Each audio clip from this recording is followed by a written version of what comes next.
Бейімбет Майлин атындағы орта мектеп бақшасы коммуналдық мемлекеттік мекемесінің 9-шы сынып оқушысы Хабибулла Іңкәр. Мұқағали Мақатаев. Ей өмір! Дүниенің ағында қарасында, маңқ етпейсің қабылдап баласында. Қарасымен шамаң жоқ таласуға, ей өмірім зымырап барасың ба? Жер мен көктің желпініп арасында, желігесің, түсесің қарасуға.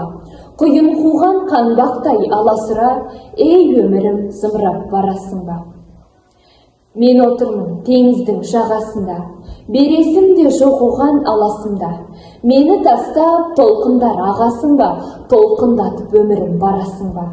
Шаң шығарып ізінен құйындаған, барасың ба өмірім қиындаған? Сыйын маған, ей өмір сыйын маған, сыйынды алам мен сенің бұйырмаған.